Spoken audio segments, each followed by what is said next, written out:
I'm pretty sure a lot of people here don't know what flash talks are. Are you set up? Just check. Okay. So a flash talk is a 5-minute talk which is given in order. We have 13 speakers today. Okay. They will be 5 minutes each. And they are there to talk about a topic they are passionate about. Could be technical, could be non-technical, anything that they want. All these talks are going to be recorded. For all those who did not submit a flash talk, this is the time that you get, these 5 minutes you get to shine. It gets recorded when you're submitting a talk later on in a conference. You can use this for telling organizers that you can actually stand on stage and speak. Right? It's important for them. Few rules for all the speakers of the flash talk. I have, where is the tambourine? Can I get one tambourine, please? It's a 5-minute talk. We are very particular about time. Thank you so much. Once 4 minutes are over, and once 5 minutes are over, it's my show of strength. I will physically carry you off the stage. All right? So let's not get there and have people make fun of me because I'm not that strong. So, our first speaker is Rahul Shaha, and he is, let's challenge him, in fact, I say. He's going to talk about building habits without willpower. Yes. I think we'll test your will on that. Sure. Okay, so really quickly. How many of you have tried to build a habit before and failed? Fantastic. Now, if you approach someone and you ask them, what advice will they give you? You know, I really want to build this habit. I really want to lose weight. I want to exercise. What advice will they give you? Typically, just be consistent. Hai na? Or what else? What else have you heard? You need to use your willpower. You need to be determined. What else? Focus. अभी ये सब करना आता तो तुम्हारे पास आते क्या advice के लिए? Right? Isn't this very basic stuff that all of us know? So what are we missing? Personally, so introducing myself, I'm a software developer, but I've been trained as a hypnotherapist. And in hypnotherapy, we learn this model of the mind. Okay? So let's take this as your mind. So this is your conscious mind. This is the mind that decides, okay, I want to start exercising every day. Right? And below that is your subconscious mind. Your subconscious mind has your existing habits, your beliefs, your emotions, all of that. What does the subconscious mind say when the logical mind says I want to exercise? Subconscious mind probably says, yeah, but I'm lazy right now. You know what? It's too early in the morning. No, I just can't get into that routine. Whatever, right? Now, in terms of strength, okay, now the numbers are already there, so I can't really move through it. But your conscious mind is 5%, and your subconscious mind is 95% of it. So every time you take an action, there are two inputs in your mind. One comes from the conscious mind, and the other from the subconscious mind. Now, if the subconscious mind is 95%, which one do you think is going to win most of the time? Obviously, the subconscious mind.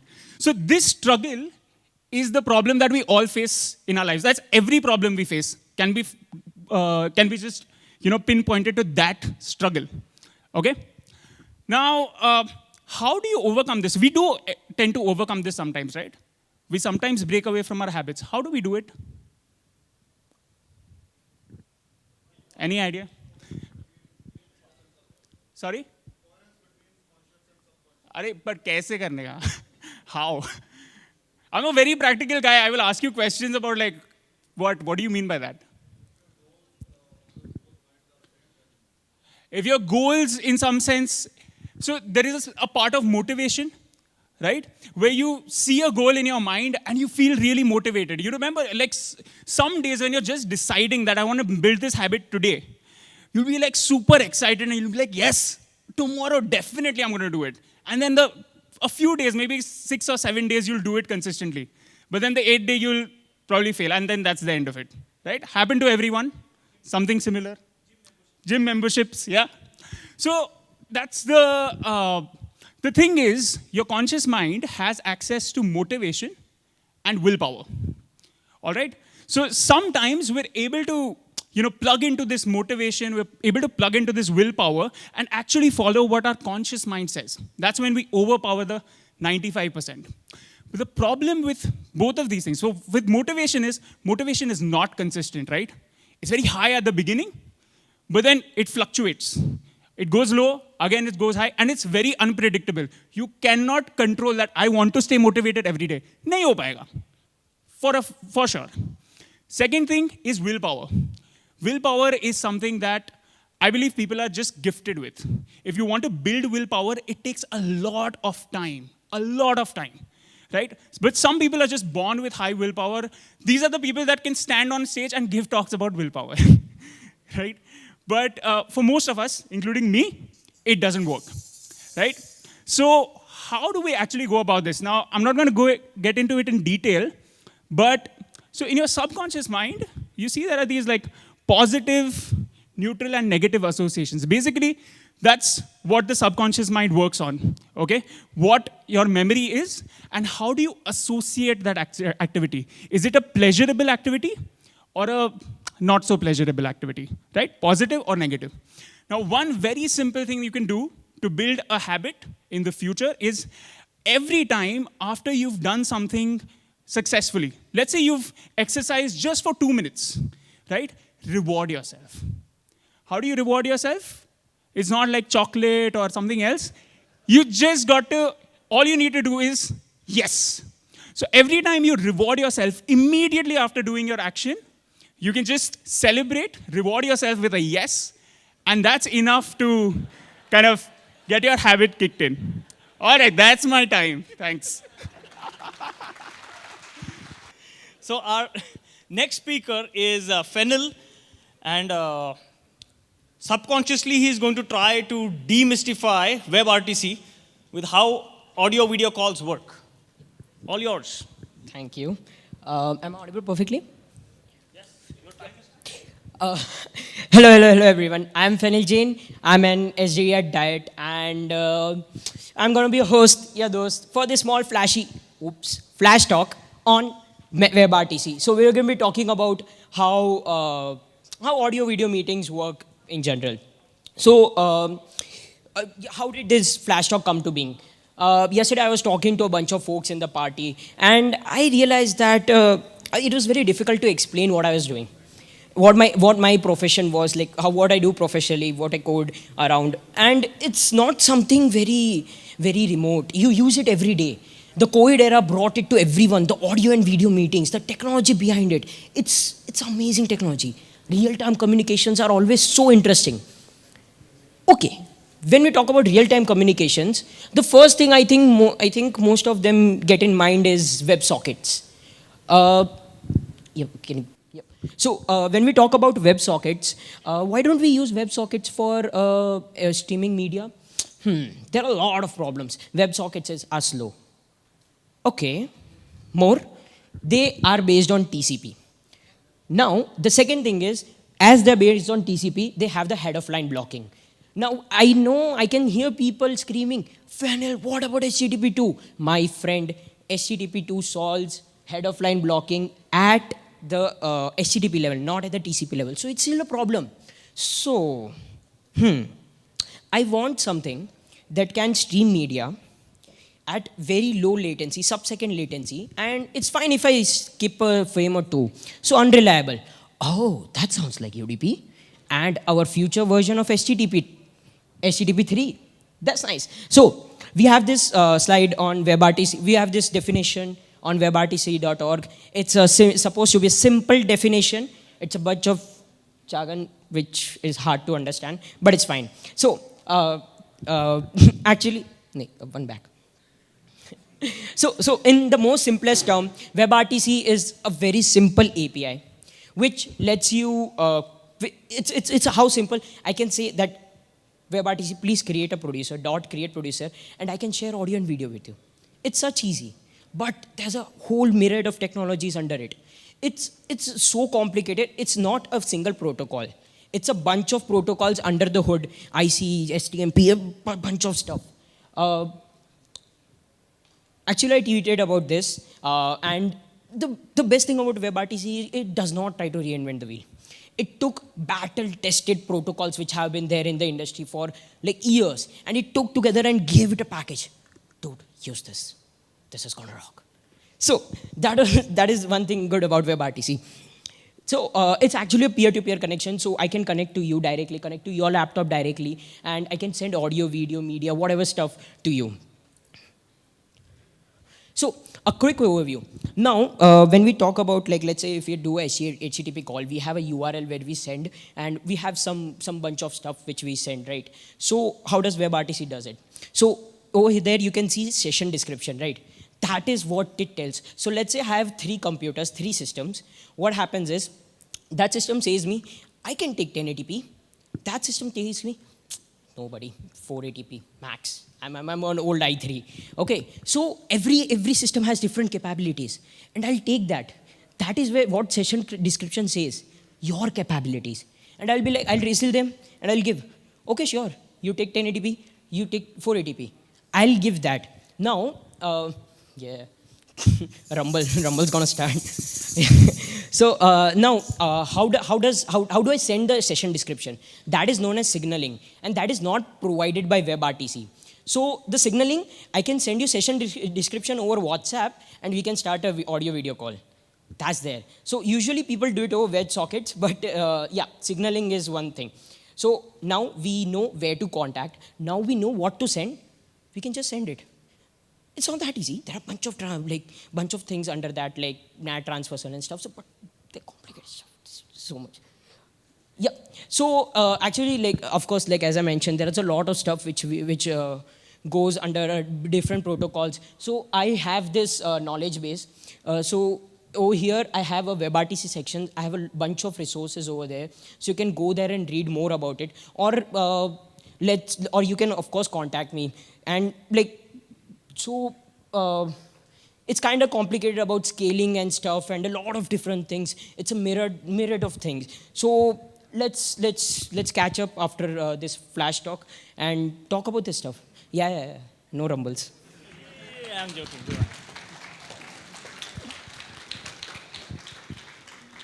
Thank you, Fenil.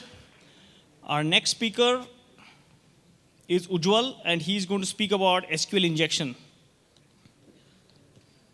Hello, everyone. So I'll come to introductions a bit later. First, let's get straight to it. Imagine all this information about FlashTalks is being saved on your database in a table named FlashTalks, like your name, the topic, email ID, phone number, reason to live. That can be an empty column, it's fine. So imagine that that query is backed by this API, and you're using the FMT package. Select all from FlashTalks, where name is equal to a placeholder, a percentage S, and then you give its speaker name. Now, coming back to that introduction I mentioned, for the duration of this talk, please refer to me as Mr. Semicolon drop table. Now, what happens when Mr. Semicolon drop table FlashTalks cascade tries to give a talk? What happens then? Well, then what happens is, the name parameter gets fulfilled.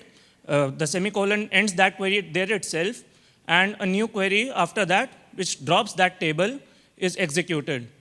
And the cascade is for deleting all the tables that depend on this table. So how do we avoid crying? How do we not end up tweeting, oh no, I took down my company's production system database, oh no? We use argument placeholders instead of using the FMT sprint package, because as we all know, that should be used only for 2 things, for printing and for debugging. So instead of FMT package, you use a placeholder where you simply do $1, $2, and so on. What happens when we do this approach is, if that same Mr. Drop table, it duplicates the single quotes. So now I am treated like a string. I am reduced to a single string. So now what happens is, I will try to select this name, drop table FlashTalks cascade, as a whole from the database. So I won't select anything at all, but at least I won't end up having to delete anything. This is not just limited to deletion. If I want to get data information that I'm not supposed to get, I could replace it with something like name is equal to something or 1 is equal to 1. So since that condition of 1 is equal to 1 is always satisfied, what happens is I will get all the information in the database using that single get call. Other than this, other than just SQL injection, the reason why you also want to use placeholders instead is, suppose not just names, suppose you have something like Ujjwal's talk as a subject somewhere. Now, Ujjwal's has an apostrophe in it. Now, what happens when you only do fmt.printf is that quote will end up prematurely terminating the query. So it won't end up actually selecting what you were meant to select, and you won't get the data that you wanted. So that's another case where you should use placeholders instead. Thanks. And my actual name is also Ujjwal Goyal. I'm a developer at Last9. Thanks. I want to hear you say the, oh no, again. Oh no.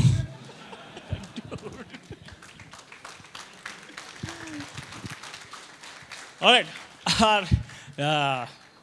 Nice. Oh no. Our next speaker is Arjun, and he's going to speak about writing Go in Vim. Oh yeah. So I'm going to talk about a plugin called Vimgo, which is a small plugin that you get for writing Go code. And it has pretty much everything you need to write good code because it leverages all the standard tooling that Go comes with. So I'm going to show you a few things that I use in Vimgo on a daily basis. So maybe this will inspire some people to take up Vim. Yeah, so the first thing I'm going to show you is Go add tags.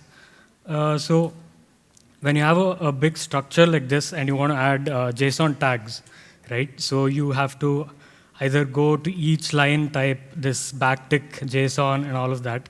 So, or the command is go add tags, right? So this just adds the tags for all the attributes.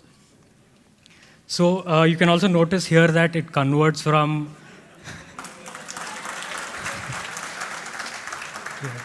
yeah, so it also converts camel case to snake case. And if you want to add any other tags apart from JSON, you can also say HCL. It adds those also. You can even okay, this is a 5-minute talk, okay? Please, please. Oh, shit. Oh, oops. Yeah, so you can even add, you can select just few fields and go add tags. Oops.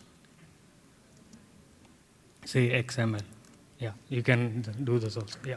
So the next command is go rename, okay. You can probably guess what go rename does. It renames variables. But the thing about this is it's not like a find and replace.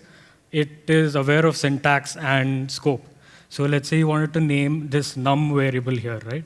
So you just say go rename, oops, and change it to say n.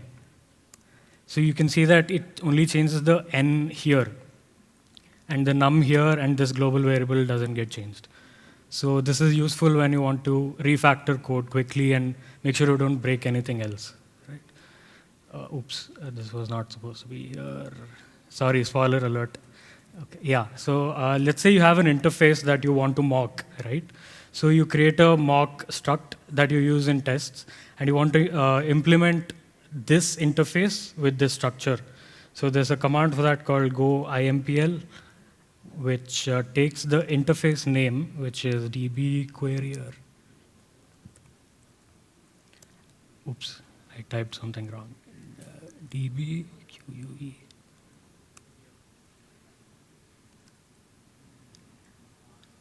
quer. Oops, okay, I think I need to save this, yeah. Yeah, it worked, okay, yes. So yeah, you can see that it generates dummy methods for all the methods declared in this interface. This is useful when you want to write tests and stuff. And it even adds to-dos for you in case you forget to implement them. So the other things I wanted to show is, do we have time, right? Yeah. So the other things I wanted to show was GoDoc, which is something, it's very common. People who use VS Code or IntelliJ generally hover on things to see documentation, right? You can't really hover in Vim. So you get this command called go doc, which will open up a buffer and show you the description of that function. If you don't like that, there is a command called go doc browser, which opens it in the browser. I'm not connected to the internet, so you see this, but this will usually take you to the Go documentation page, if it's a standard package. Otherwise, it won't work. Yeah. The last thing is, let's say you wanted to share some Go code with people. So you use something called Go Playground, right? I'm sure everybody here knows about that. So let's say you wanted to extract some of this and show it on Go Playground. So you just select some code and write Go Play, which will upload this to the playground if the internet was connected, which I forgot to do. But yeah, it'll open up the Go Playground, and it'll also create a link for you, which is shareable. So yeah, that's my talk. Yeah. Cool, awesome, Arjun. Thank I you. still code in Go only in Vim. Navigation way, between yeah. functions, step in, step out. Yes. That's how you do it. If you really want to learn how nobody else can ever work on your computer or your laptop, code in Go, in Vim, you're safe. Our next speaker is Jumana, and she's going to talk about simplifying performance story performance. That was simple, wasn't it? Thank you. Amazing speakers here, and what a wonderful audience. Am I audible there in the back? Yeah.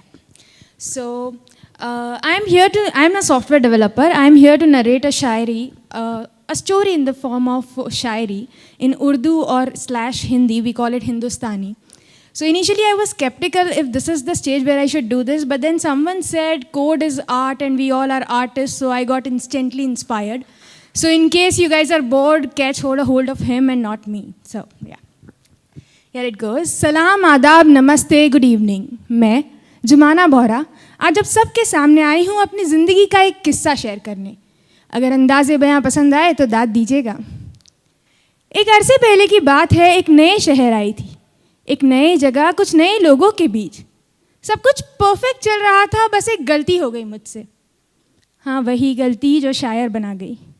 हाँ, मुझे भी मोहब्बत हो गई. मेरे class का ही लड़का था, मेरे साथ पढ़ा करता था. मैं नज़रें चुराने लगी, वो दिल चुरा गया. वो रोज़ डूबते हुए सूरज को देखा करता था. उसे देख मेरे मन में बस एक ही ख्याल आता था कि ये रोज़ डूबते हुए सूरज को देखा करता है, काश मैं भी किसी शाम का मंजर होती. यहीं एक शायर भी जन्म ले चुकी थी. मेरी कलम भी वाकिफ़ हो चुकी थी मेरे जज्बात से. मेरे कलम भी वाकिफ़ हो चुके थे मेरे जज्बात से. मैं मोहब्बत लिखूं तो उसका नाम आ जाया करता था. अब हमने सोचा कुछ बात आगे बढ़ाई जाए, कुछ किस्से किए जाए शेयर, कुछ दोस्ती वोस्ती की जाए. एक दिन हमने उनसे कहा, दोस्ती नज़ारों से हो तो कुदरत कहते हैं, सितारों से हो तो जन्नत कहते हैं, आँखों से हो तो मोहब्बत कहते हैं, और आप से हो तो किस्मत कहते हैं. वैसे हमारा इरादा आँखों से करने का था, पर किस्मत का सहारा लेना पड़ा. अब सोचा कि अब बातें बढ़ने लगी. आंखें तो उन्हें देखते थकती ही नहीं थी, और कान है कि बस उन्हें ही सुनते रहते थे. और यही सोचकर हम उनकी हर बात को सच मान लेते थे कि इतने खूबसूरत लब झूठ बोले भी तो कैसे. अब किस्सा कुछ आगे बढ़ा, बात रूठने मनाने तक पहुंची. तो दिल में एक तसल्ली थी कि कोई रिश्ता ना होता तो यूँ खफा क्यों होता. अरे कोई रिश्ता ना होता तो यूँ खफा क्यों होता. ये बेरुखी उसकी मोहब्बत का पता देती है. यूँ तो किसी की नहीं मजाल कि हमें खरीद सके, यूँ तो किसी की नहीं मजाल कि हमें खरीद सके. ये तो हम थे जो खरीदार देखकर खुद ही बिक गए. आखिर आ गया वो दिन जिसका था मुझे इंतज़ार. बुलाया उन्होंने एक जगह, कहा कुछ खास कहनी है बात.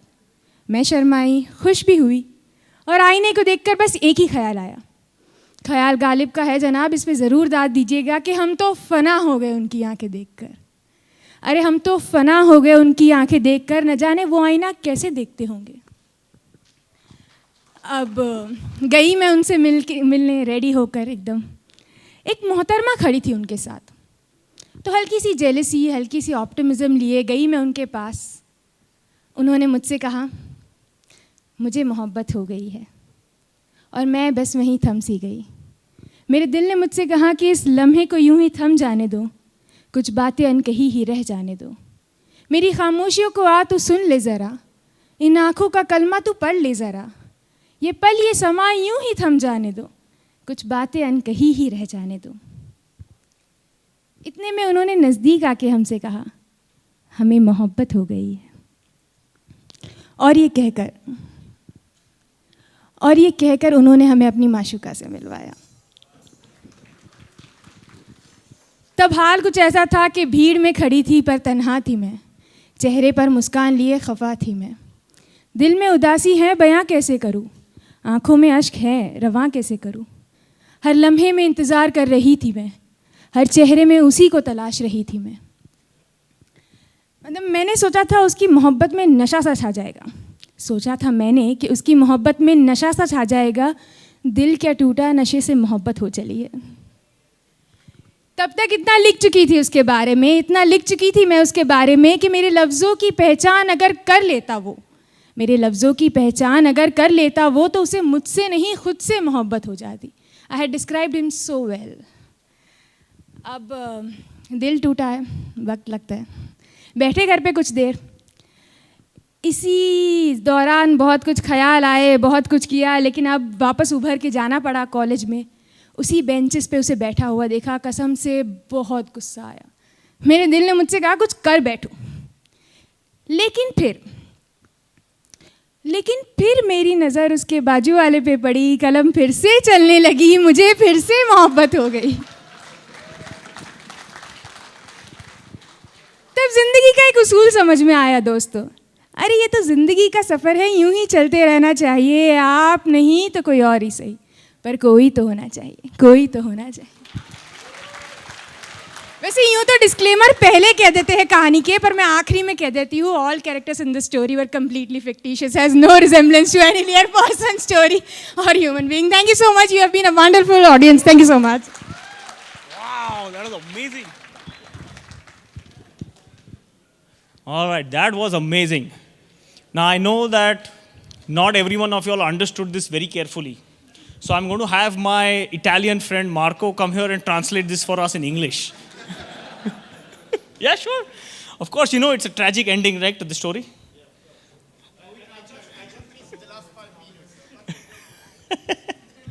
So this is great. Here's another weird, nerdy stuff, right? I knew she's written her as a story performance. For the life of me, I never thought you're actually going to talk about, you're going to perform. Believe me, the nerd in me thought you're going to talk about how a story in an agile tool performance is measured. All right, so now that we've got back into tech mode, our Naman, our next speaker, is going to talk about building tiny web apps, desktop web apps in Urdu. Yeah. Thank you, guys. It's been lovely here. It's a great day. I'm trying to be a developer from last 6 or 7 years. Still not there. You are helping me a lot to get there. Thanks. I have started, watching computers and getting 2 computers in 2000. Yeah, 2000 itself. But I got a computer in 2010. That was the year where lot of desktop applications were there. From that time, I have a lot of love about them. I don't know why people are not liking and pushing everything to web, but somehow I do have a obsession of having a desktop application for each and everything. In my computer, I do have offline or that desktop application for WhatsApp to everything as a desktop application. I don't know, it somehow gives me some kind of shanti. Does not matter anyhow. But I worked in different languages. Like I started with PHP, Node.js, and then Python a bit, and then I accidentally met with Golang, and it is a lovely time from then. So in each and every language, I try to make desktop applications, whatever. Like I create so many personal applications for my use. I create so many applications. So I'm a contractor. I work on a consultant basis. So I need to create so many invoices. So what I do have, I created a small personal application which actually automatically generates the invoice by itself at every last day of the month, and it sends to my clients and customers. So I create so many personal applications for my users, and that is why I do have some kind of obsession with this. What do you say? This desktop applications, right? So what happens here is in Go, in Node.js, it was there is Electron app. You can create very good applications. Like you have example of Teams. VS Code itself is a very good example. Like Node.js has been done very good with desktop applications. But Golang is not there yet. Like it has to take a long path there. But we are trying right there. So there is a application or not there is a library being called this WebView. So WebView is nothing but just a kind of a layer of web browser. It comes with each and every operating system. So it is a very tiny one, and you can actually parse your all HTML and JavaScripts in all the operating systems right there. I think I need a shout out. Can I do that? Oh, I'm not sure if you have watched the movie Coco or not, but if you still feel a child inside yourself, go and watch Coco. You will relate with it for sure. Anyway, so you can go with this web view, and you can create tiny applications. And now with Go 1.16, you can actually embed your files within the binary itself. So what you can do is, here you can see, I have a package called embed, and I can actually take my all the files from my static folders and embed it into binary. So now I do have one binary which has all my static files. What I need to do, I need to export it for different operating system, and I can run it using by double click. That's it. So I can just open it in Finder. It is okay. No, oh, give me a second. Yeah, reveal in Finder. I just need to double click it. Oh wow. Open with terminal. Yeah. Yes. So this is the application, desktop application. All the files are built into the binary. You just need to give this binary to the user, and you are done with it. The JavaScript works with it. You can increase and decrease the count. So, and it comes with debugger as well. So in the code, if you can see the web view in the main web view thing. Here, when I'm creating the web view here, so it is like you can pass the debug thing there, and you can actually debug right there. That's it. That is all from my side. Thank you for listening my obsession. Thanks. Thank you. If he had taken one more minute, I would have let him. I don't think I can pick him up. So our next speaker, Vatsal, is going to come here and bore us with Go and boring crypto.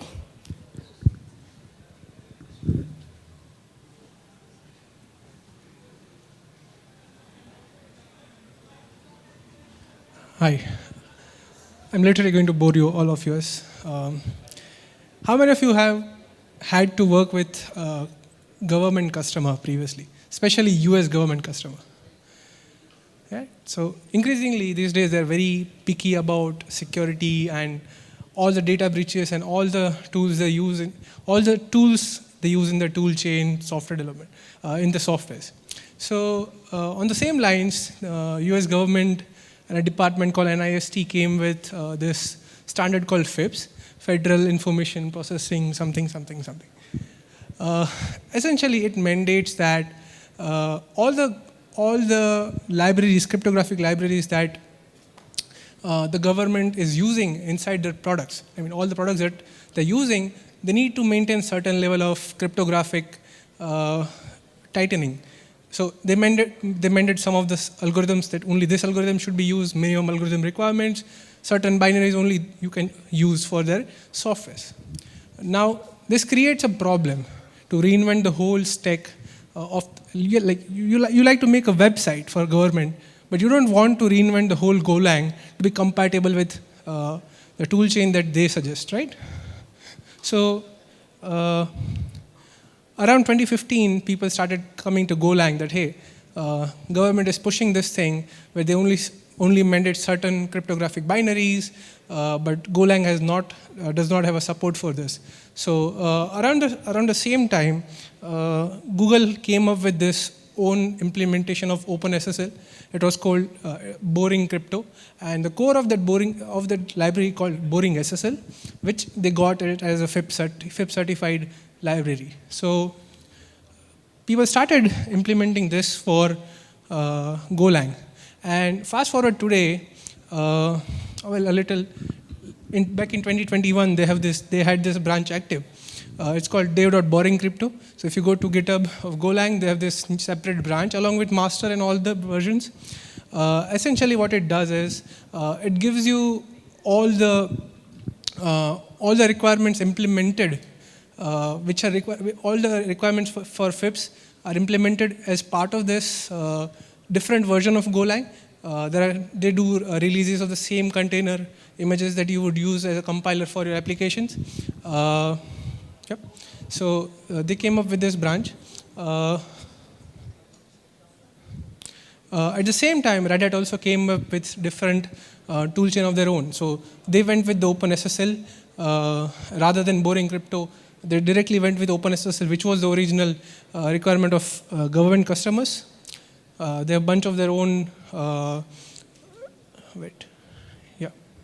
So they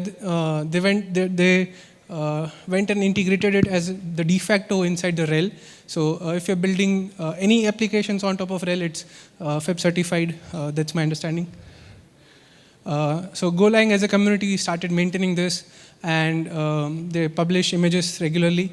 Google also does this on their own G-Cloud Artifactory.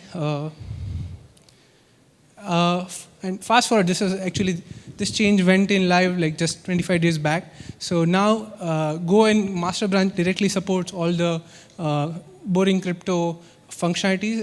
It recently got merged in master. You just have to export the Go experiment flag, and you will have a Golang, which you can use to compile and ship software directly for government customers, which are very tight security requirements. That's it. I hope I bored you.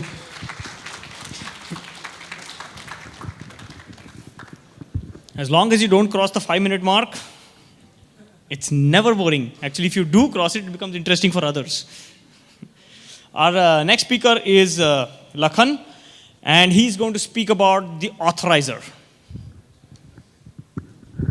Hey friends, I'm Lakhan Samani. I'm creator of Authorizer. It's an open source authentication and authorization tool where you can bring in your database and you will have auth layer ready for you. So it's not like database logged. So you have database independence over here. It supports more than 11 databases right now. And there are a bunch of more features which we will discuss. But before going there, I would like to share a small story with you all. So why I started this project was, one, there is always auth in any application you are building, right? And for building that, I had to either go with some third-party tool like Auth0 or build custom authentication for every application. So I didn't want to reinvent the wheel again and again. There were problems with third-party tools sometimes you have to stitch your main application data with their database, or you have a database lock. So that were like the main factors, and also the pricing. Sometimes it's not feasible for all the clients to pay for third-party solutions. And also, as your user scales, they charge insanely. So yeah, that's the main reason I started this project. And let's have a quick look at some of the amazing features that we have. So first, it's very easy to deploy. We have just 3 simple steps. First, install it at anywhere you like. There are one-click deployment options available, but you can also deploy it on your infrastructure. It's just a Go microservice that will sit with your other services. And you can connect your database. Or you can also have like Kubernetes deployment. We have a Helm chart for it. The next step would be just to configure few environment variables, like if you have SMTP server, configure it so that we can send emails while authenticating users. Or if you have a Google login or any OAuth provider that you want to configure, then you can configure it from the dashboard. And third, just integrate it in your front-end application. And that's all you need, right? So what all it comes with? It comes with secure session management. It takes care of various authentication flows, like for React Native, we support proof of code exchange flow. For web, it's always like HTTP-based cookies flows. And there are a bunch more. It comes with multiple auth recipes, so you can have login with social media, you can have login with magic link, you can have basic authentication as well. You can obviously connect your database. I'll just show you the list of database right now it supports. You also get role-based access management, so you can define your own roles as well. You can also configure multiple different types of JWT cryptographic that you want to support, like you want to use RSA 256, RSA 512. There is an option in dashboard itself where you can configure all this. We discussed about deploying it anywhere. Now you can also customize the emails. There is like a nice dashboard where you can write the emails for various events that will be happening on Authorizer server. And also you can listen to these events via webhooks if you want to perform some extra actions on top of that. Yeah, recently I also introduced multi-factor authentication. It's just for basic authentication via email. So yeah, these are a bunch of databases. I think there are more, but here it's not coming up just because of internet. But yeah, there are 11 plus database. It includes NoSQL, SQL, graph database as well. So I would just say, yeah, give it a try. It's open source, free to use. And you can always connect with me if you need any support or help. There's also a Discord community. Since we have some time, I can show you like how the architecture is designed.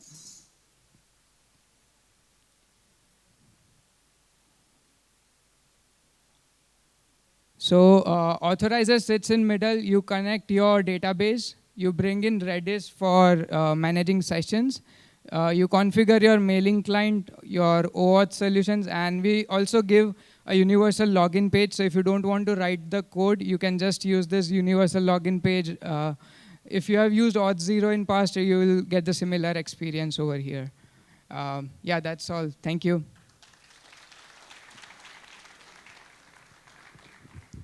Thank you. Vatsal, your laptop. And let's get the other laptop also, Rajesh. Set up the other laptop. Our next speaker is Yogita. And I'm not going to tell you her topic, but I can just tell you that she has a challenge in front of her. Hello, everyone. So Gautam has challenged me to attract your attention without using PPT. He was like, how would you like gauge everybody's attention without using any PPT? So let's try. So my topic is, like there was a project that I did. It was about real-time video conferencing, like reducing the network bandwidth in real-time during video conferencing. So why did we do this? Because work from home, and heard too many reasons.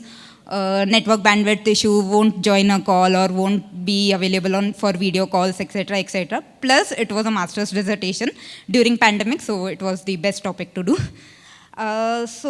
What approach did we take? We used deep learning, convolutional neural networks to make sure that that the image is compressed and reach to the destination without much delay, but also reconstructed properly using deep neural networks. So how did we do it? We used convolutional neural networks. We had what we did was we just basically to ensure that there is not much processing during at the source. So what we did was we just resized the image at the source from like say 1080p to a very small image of 64 pixels, something like that. And then we sent it over the network. So now our data usage has reduced a lot. And then at the destination, we reconstructed it, but we tried that the reconstruction is not pixelated, and you get a seamless video calling experience. And what was the major challenge? It was the real-time processing. We have to achieve that frame per second rate, right? So we were able to achieve 20 FPS. Can't say that we achieved like 30 FPS and we were too smooth about it. We achieved 20 FPS, and we did achieve more than 30 PSNR. So PSNR is peak signal to noise ratio. So usually 20 to 25 is pretty acceptable when it comes to compression, decompression, and all those things. So we were able to achieve more than 30 PSNR in that sense. So that was good. And how much network bandwidth did we reduce? We reduced more than 10x network bandwidth usage. We compared it with Meet and Zoom, and we checked the bandwidth utilization, and the bandwidth utilization had reduced more than 10x of what Zoom and Meet uses. But the major drawback of doing all this was the increased CPU utilization at the destination. So as I said, at the source, we were just resizing the image, so it was not much of the CPU utilization there. But at the destination, you can't say that you always have this GPUs there or maybe high processing units. So on a basic i5 processor with basic Intel GPU, underlying GPU, the overall utilization did increase a lot. So we were figuring out if we can have some communication around it, that maybe some conversation around how we can actually reduce that CPU utilization as well. So I'm open to that communication, and the time is less, so I won't be able to really communicate it here. But if anyone is interested in understanding all this and communicating offline, do connect with me. Thanks. Oh, I did use less time. Indeed. So the challenge was to keep your attention. Not only has she done that, she showed me earlier that is it okay if I keep my phone with me so I have points on it? Not once did you actually look at your phone. You know what? I think the two girls who've given the flash talks have just nailed it today. What do we do when somebody does something awesome? Thank you. Our next speaker is Rajesh, and he's going to talk about some best practices because we are the worst in them. Hi guys, this is Rajesh. I'm working with Chef for past almost 1 year. And yeah, so I was mostly a Ruby developer for past 8 years. Recently we have started a project that is in Golang, right? And we are enjoying it, whoever is in the team. And there is a paradigm shift from Ruby to Go. It's a major shift, I would say. And yeah, so there's a steep learning curve, and a few things that I've discovered over the course of my learning and execution of the project. So I'll just talk about two of them, that is composition and validation best practices. So the first example that you are seeing, I'll just zoom it up.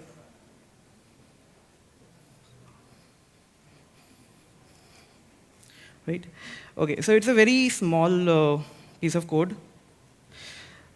So how do we actually reuse code in Go? So right, so there is interface that is very common to use in Golang.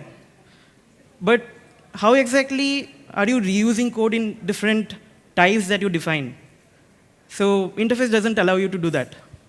So it actually gives you a method signature that you can define, and the actual implementation lies with the wherever you are implementing that interface. But there is a different concept called composition, where you can actually define behaviors as different other types and include those behavior wherever you want those to be implemented or reused.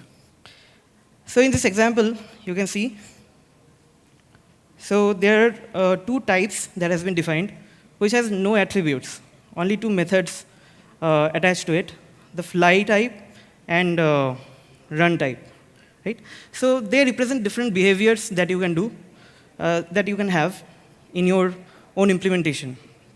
So the fly type has a method called flyfunc, which basically does a simple println, right? And there's a run type, which has a method called runfunc, which has a different implementation. Now, I want to have access to both the methods from my own type, right? So what I'm defining is my type, where I'm including those two types that has been defined with two different methods. And how you're including it, it's like struct embedding, but as a pointer. So you get all the behaviors that is attached to fly and run in the my type. I'll just do the execution here.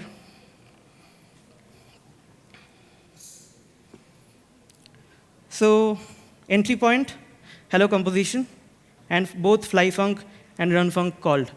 So that's an example of how you are reusing the same method in multiple different types that you can define. Right? Yeah, so this is about composition. I'll just open the other example where I'll be talking about the validation best practices that I think is working well for our use case.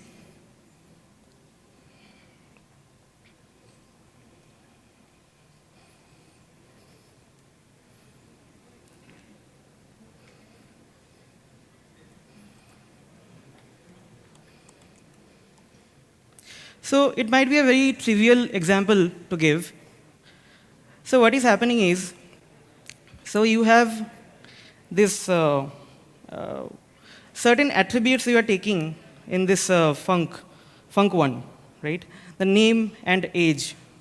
So as of now, there is no structure to it. It's like random attributes flowing into the method, right? And you also have a function 2, where you have the same set of attributes, and you are processing them in different ways. Now you need to have validation implemented, right? So there has to be validation before processing it. So how do you validate it? Like, you cannot keep doing like different validation checks for each and every attribute and each and every argument and do it, right? Because there will be a lot of repetition in code. Wherever you have to validate, you will be writing the same segment of code to validate each and every argument that you take. So I'll just execute it, and let's see how it behaves. Sorry.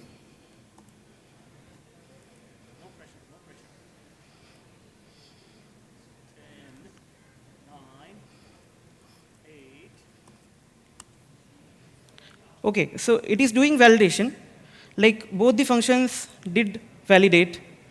So there was a greater than 0 invalidation, which is repeated. The code is repeated right now.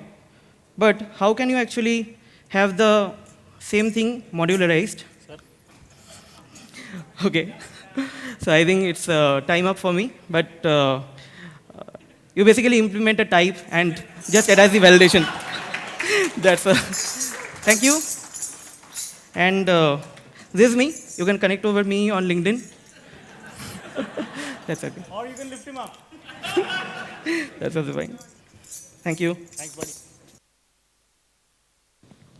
Will the real Ramesh please stand up? Please stand up. Will the real Ramesh please stand up? Oh, he did.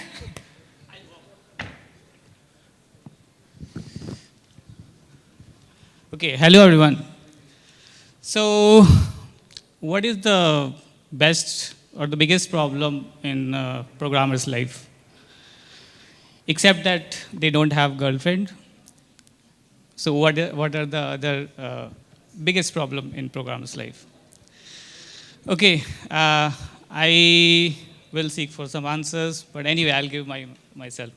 So, the biggest problem when I started coding is writing test code. Okay. Why do people write code? I was just like messing around that.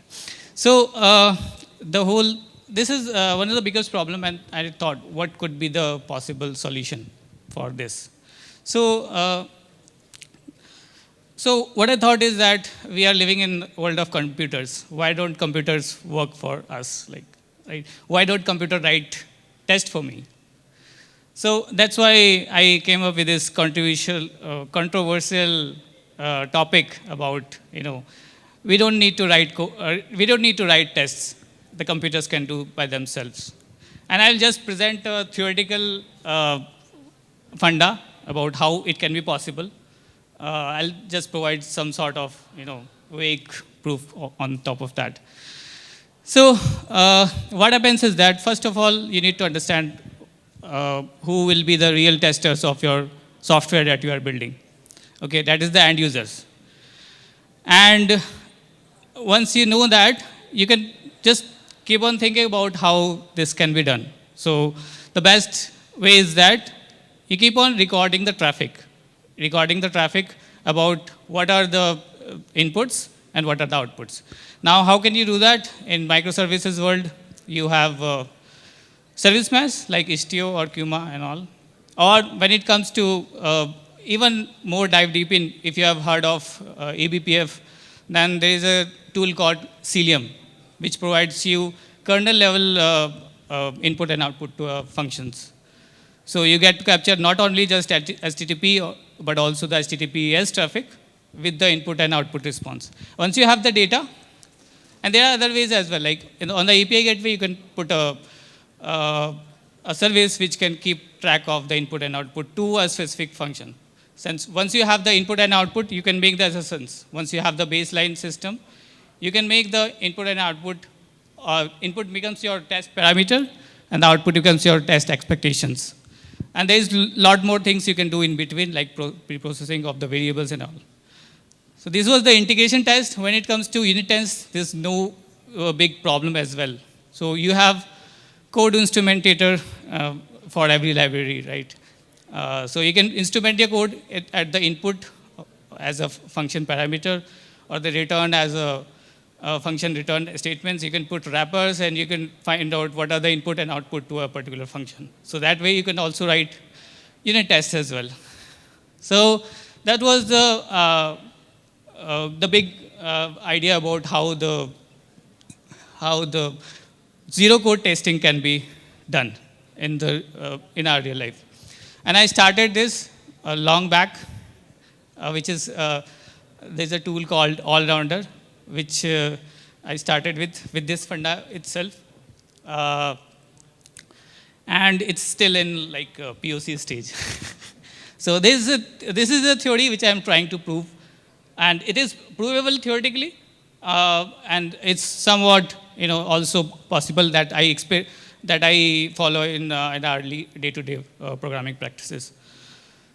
So this is what I wanted to present. I thought it would be very controversial. People would keep throwing their shoes on me, but there's nothing happening in the audience.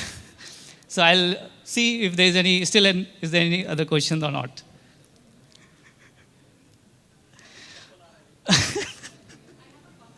Yeah, please. Okay. No, some sort of that was already done, by the way. And I did that as well in few of my projects. And that went well, actually. It's just that you need data. Okay. So I see there is no any question anyway. If somebody want to check out, go check out. Just Google all-rounder. Okay, code of node all-rounder. So that's where you will find some of the data there. And I wrote some Chrome extension as well to record the data from network logger. Anyway, thank you so much, everyone. There's a rule here. Either nobody claps or everyone claps loudly. Thank you.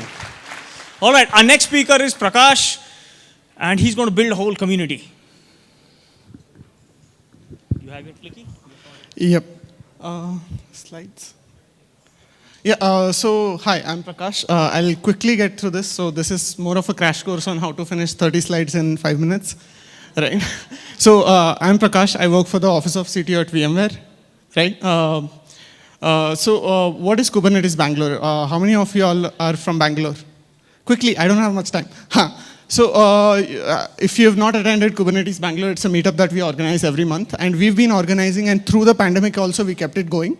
So it's a story of that, what learnings we had, and how we kept it going so far. And yesterday, one of the reasons why I couldn't attend yesterday's evening event was because we were organizing our first in-person meetup after 2.5 years. And we plan to do so in the next upcoming months as well.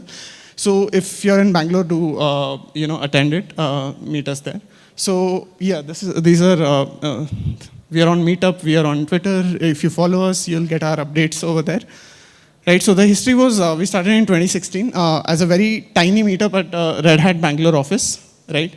And then we just grew organically, and more people joined, and about 5,000 plus meetup members have joined us. Right. So the challenges that we faced, right? Like initially, we were like any other meetup group. We faced challenges with venues, speakers, logistics, swags, code of conduct, and everything. But all of this changed. A lot of these things changed when the pandemic, when we got into the pandemic, right? We didn't know what to do, right? So we decided that we'll keep it going through virtual meetups. How did we keep the momentum going? Through virtual meetups. And choosing a platform was very difficult for more or less. So I can elaborate on this point I'm doing a hallway track outside there. You can talk to me in the hallway, and I can take you through all the challenges that we faced and share the learnings and why we chose certain platforms over the others, right? So we tried Zoom, StreamYard, YouTube, Google Meet, all of those. Why each one of these worked and didn't work for us, right? So for the virtual meetup, there are some pros as well that, you could now reach out to speakers from all over the world, get, that widens up the quality of speakers that you get for your meetups, right? And people can join from anywhere. You don't have to worry about venue, logistics, and swags and stuff like that. But the biggest challenge of virtual meetups was screen fatigue, right? Everyone's spending the entire day during the pandemic in front of the screens, and having to spend a weekend in front of the screen as well. That was very difficult, right? So we had a few learnings over there as well, and we are using all of that to make the meetup experience better, right? Identify and prevent sales pitch. Right? A lot of times speaker come up to you, but it's more like a sales pitch. You have to keep the meetup ground neutral, right, for it to grow. Be democratic with the talk selection process. I can elaborate on that later, but don't have any kind of favoritism. A community cannot grow if there is no neutral ground for all the people involved in it, right? Have a code of conduct and enforce it, as Gautam said. Be nice, right? But a lot of times, be nice doesn't cut it. Have a code of conduct, enforce it, make sure that people, speakers and participants are adhering to it. This is very important, but a very overlooked part of organizing meetups. Right? Use collaboration tools and task planning tools. So unorganized way, right? So we have an entire Notion board where we plan every meetup, and we assign tasks to each other, and we do it, right? So this has made a lot of our jobs easier, and I cannot stress enough how much this has helped us, right? So if you're doing something for the community using these kind of tools, use them. They are there for a purpose. Use them to plan your meetups, right? This is one thing that has helped us immensely, right? Do rehearsals. So before every meetup, we do a rehearsal meeting with the speakers. We check their slides, point out things that they can do better, like probably some fonts might be too small, or like, something can be put better. So that gives feedback to the speaker as well. And we get to know what are we expecting at the meetup as well, right? So rehearsals help as well. So take everyone along. Whenever you're doing a meetup, it's very easy to get carried away with all the buzzwords that are coming in, right? For the expert users, but take everyone along. Do once in a quarter, we still do Kubernetes introduction meetups, so that people who are just now being introduced to Kubernetes also have a chance to learn Kubernetes, right? So building a community, I would just like to close it here. Building a community takes time, effort. A lot of time and effort and consistency, and Kubernetes Bangalore was no different. Even through the pandemic, we had to stay consistent, do it every month, and it gets difficult sometimes, right? So yeah, what's next? Back in person, yeah, we just did our, these are pictures from yesterday's meetup that we did. We had a good turnout where we expected a lot of people might not turn out, yeah. So these are a few links, and you can just take them down and join us in Bangalore. Yeah, thanks. Fantastic. Exact 5 minutes to the dot. Well done. On the tune. Okay. Our next speaker is Prashant. And while he's setting up his laptop, he's going to gracefully shut it down. Because he's going to talk all about graceful shutdown. Hey guys, it's been a wonderful conference so far. All right, yeah, thanks. Okay, so most of us Go developers, we write new microservices day in and day out.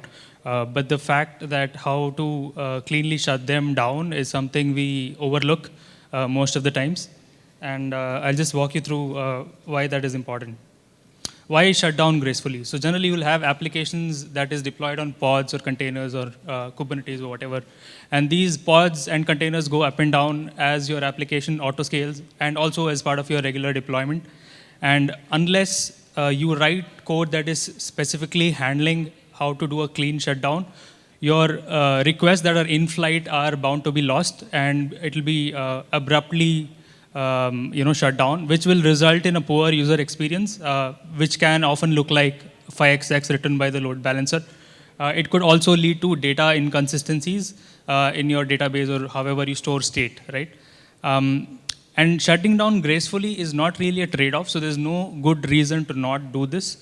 Some people rely on the infra side of things by using the load balancer to drain the requests, but that's not always going to be around, right? So how can we gracefully shut down? Regardless of what type of microservice you're going to write, whether it's HTTP server, gRPC server, a producer consumer, or a pure worker, the recipe is going to be the same. Initially, your code would register with the operating system to be notified whenever an external entity wants your application to quit. And then once you get the control to your signal handler, you will do the cleanup of resources, which starts from propagating cancellation signals, stop signals to all the Go routines that you've spawned. And the third part is something that most people miss or forget, is for you to wait for the Go routines to end after you've signaled them to quit, right? So some of the ingredients here are, you can use a signal package to register handlers. You can use context cancellation and closing of channels to propagate cancellation signals to your Go routines. And you can use wait groups to wait for your Go routines to end. And specifically, I want to call out that runtime.go_exec is not something that you should be using. A quick primer on signal. I think the profile talk covered the sigprof signal. Similarly, you have other signals that is sent by the OS to your application. When you press Control-C, sigint is something that is sent. An orchestrator like ECS or Kubernetes would send sigterm, which is a soft signal. If your application can catch signal, do the cleanup, well and good. If Kubernetes sees that even after it's send the signal and the application is still running, it will send a sigkill signal. And sigkill is a signal that cannot be caught by your application. It's a forceful kill. Let's look at some code.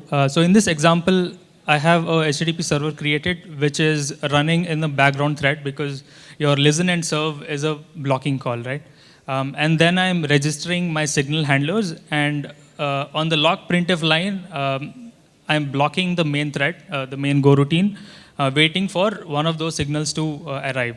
And when that arrives, I call the HTTP server shutdown method here. So most of the heavy lifting happens behind this by the standard library. So there's really no reason to not do this. And then we wait for the background go routine to end. So this is how you do it in a typical HTTP server. If we look at a producer-consumer example, here I have a producer go routine, which listens for cancellation signal, and it sends values to the consumer go routine. And the consumer go routine continually reads the values and does some processing there, right? So here, what we have here is a bunch of consumer go routine spawned, a bunch of producer go routine spawned. Then we wait for the signal handler, and then we shut down the producers first, we close the channel, and then we shut down the consumer go routines, right? So this is a very careful orchestration of dance here, but you're not going to lose any request or anything that you're processing, right? Go 1.17 added another API called signal.notify_context. So here I have a bunch of identical workers doing work, some work, and the signal notify context allows you to register for signals, and whenever those signals are sent, the context associated is automatically cancelled, and it will propagate all the way down your stack, right? That's all I had to say. I hope everybody in the room, whenever you go back to your organization, ensure that your microservices are cleanly shut down. Thank you. Thank you so much. Last couple of talks, and in the meantime, remember that there's a running coffee counter there. So our next speaker is Abhishek, and he's going to speak about distributed SQL. But wait, I can see them jumping around there like the host. So don't worry, I knew it, I was playing. The apps for Bharat, the booth there. All those people who download their app need to submit their entries before 5:30 because they're going to announce the winners at 6:30. Over to Abhishek. Thank you. So anyone here have heard about distributed SQL or distributed databases? Yes. Okay. So I see many hands. So I mean, the first perception when I heard about the term distributed database was like always towards NoSQL databases. But then when I came to know that, okay, the SQL databases can be distributed as well, I was quite surprised. Because when you say SQL, it means a relational database, right? So I'll just take hardly 2 to 3 minutes to talk about it. So a distributed SQL database is nothing but a single logical database which is distributed over a cluster of servers. So your data is basically loaded into multiple servers in a single cluster, or it can be different cluster. And so distributed databases make sure that the data consistency and the sharding and all these things happens automatically over multiple servers. And you do not have to manually do it. So the use cases for using distributed SQL databases or distributed database is nothing but when you need a scale, when you want to build scalable apps, or when you need like high resilient applications. So you have to make sure that, whatever the headache goes behind the scene of database, like doing sharding and deciding which sharding to do, and even if the transactions controlling over it, so you don't have to do that. So distributed databases take care of it. So one of those databases is GOPHERCON, which is completely open source database. So I wanted to talk about it, but I don't want to make it like a marketing pitch. I really like this product. I started using it because it was completely compatible with Postgres. So I've seen most of the developers, whenever they want to build any CRUD application, they prefer Postgres. But then at the end, when you want to go to production, and then when you see, okay, now a lot of users are increasing, and then you see the scaling problem here, and then you're like, okay, the performance is degrading and all that stuff. So basically, GOPHERCON is one of the open source distributed SQL database where scaling and all those things, you don't have to take care of anything. It just does by default. The only thing is that you have to make sure that you have at least 3 nodes, because behind the scene, it uses draft consensus algorithm, where the replication factor is basically 3. So you have to make sure you have 3 nodes so that whenever any node goes down, you make sure that your data is still consistent across different nodes. So yeah, that's about it. And if you have any questions about distributed databases or Yuga Byte DB, you can reach out to me. And I also got few stickers.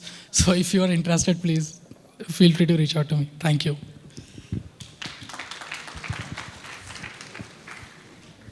Nah, the claps went wrong. That's better.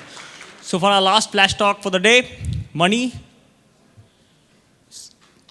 The request is just about getting through. So in the meantime, everyone's been asking us about the party. All right, so we kept the venue hidden so that a lot of people can go home and there'll be lesser people for us to pay for. So the party is going to happen at if you all can find out in Single Malt and ask them where is the party. Single Malt is the pub here. If you go right to the exact mirror image of this part on the other side of the hotel, there's a Single Malt pub, and in one of the corners there on the outside, they'll direct you to where the party is happening. It's more of business networking. It's an open bar, so there is everything that you want.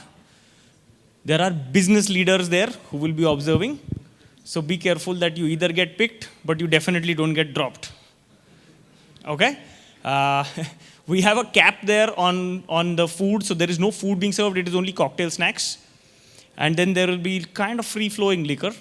So please drink with the code of conduct in mind, and drink cautiously, carefully, and don't get me into any kind of trouble. Okay? The party is sponsored by Last Nine and Josh. So enjoy yourselves. I'll also be mentioning this again at the closing. So if money, you're all good. Are you all set? Are we good to roll? I think so. Okay. You want to increase the font. When you want to talk about a party, always mention a party when there is the least number of people in the house. Hey guys, myself Manikantan. This is the first talk actually I'm giving after my graduation. Even my graduation I haven't gave my talk in English. Like I started speaking Tamil because like that time I was not comfortable in English. I think now I'm a little bit comfortable in saying things in English. I think you guys will understand. So I've been using Go since 2014, and I've been writing a lot of APIs for almost 3 different startups. Over the years, like I found where like we used to like write an API where in a very conventional way.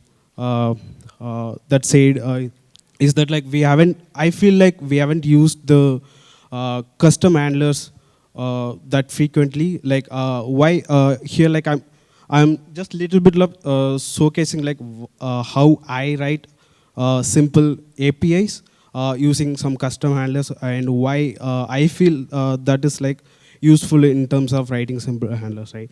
So you guys might have like wrote a simple APIs like which takes a request, and we try to decode it, and then we try to decode it with some of the types, right? And then like we pass it to the some of the business logic layer, and it talks to a database or something, and we get the errors, and we try to write every time write headers, and we basically write a response and stuff, something like this, right? And so there is a so I use my custom response writer.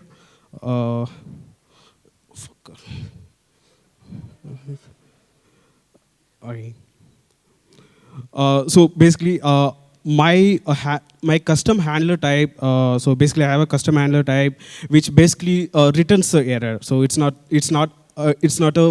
a default handler function. I would say like it's a handler function which returns an error, right? My server HTTP basically I call the next handler, and I capture all the errors in one place, and I basically work on top of errors.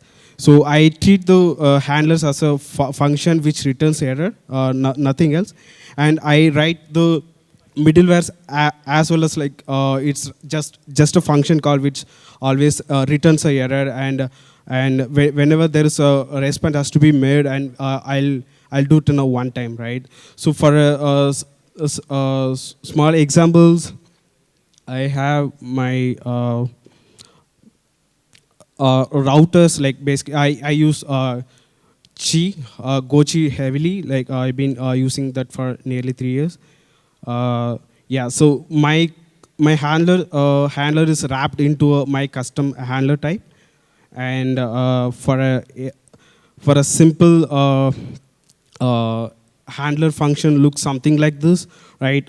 So basically it does a bunch of stuff which is need to be done, and then so if you can select, it just returns error. So error is our own app error type, and at the end of the day, like there is only response okay created or no content error. Like so basically response will here in our all the handlers.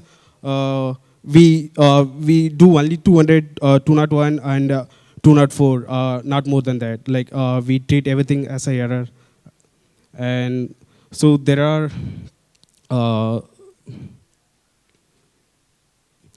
Yeah, so it's like it's some outdated code. I would say like so the app error contains something. Status code, message, and the debugger. I use a package debugger to wrap all the errors in one place, and yeah. As well as this is the response package where like it just has a simple okay created and no content, and then just failed. That's it. Thanks.